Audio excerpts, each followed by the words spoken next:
आज मी फक्त 350 रुपये भरून अशा ठिकाणी आलोय तिथे मी हे खाल्लं आणि वरनं दंगा मस्ती वेगळीच. त्यासाठी मी आलेले चिक्कूच्या वाडीत म्हणजेच पोमाजे रिसॉर्टला. तर आल्या पहिल्यांदा आला चिक्कू शेक. अहो मग काय, रोज नुसतं चिक्कूकडे लक्ष असणारे या भावानं आज चिक्कू शेकवर हुब्यानंच दणका दिला. मर बघ जोर पोपळ्यावर बर्फ असून जीर फिरवला तोर फोपऱ्यात भज आलं भज.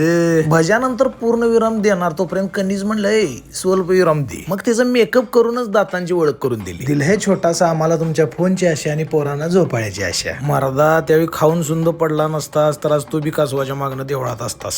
शिवाची बैला जोड जाय बिगीन आपली पुढे. भूक लागली बाबा आता. इथं आपल्या समोरच चुलीवर गरमागरम भाकऱ्या बिकऱ्या होईत असतात. चला की मग घास घास बर खाऊया. कसलाय बघा की सेम टू सेम. सगळ्यांच्याच माना कशा 45 अंशात वाकल्यात वगैरे नाही. आणि चिक्कूच्या वाडीत एकदम घरगुती पद्धतीचं जेवण. वा वा. चला सकाळपासून काय खाल्लं नाही, 4 घास खाऊन घेतो. मग जिरवायसाठी जरा सायकल चालवली, 700-800 गाणी म्हणली, संपूर्ण अवयवांची किरकोळ मध्ये हालचाल केली. अरे बापरे मी फारच दमलो. आता जरा झोपून घेतो. उठल्यावर जरा कमी जेवल्यासारखं वाटत होतं म्हणून जरा ही हुरडा पार्टी. पण हुरडा पार्टीचं 100 एक्स्ट्रा द्यायला लागतात बरं का. चला आता इथनं नरसोबाची वाडी जवळच आहे. चला कोण येतंय का? वाडे वाडे वाडे.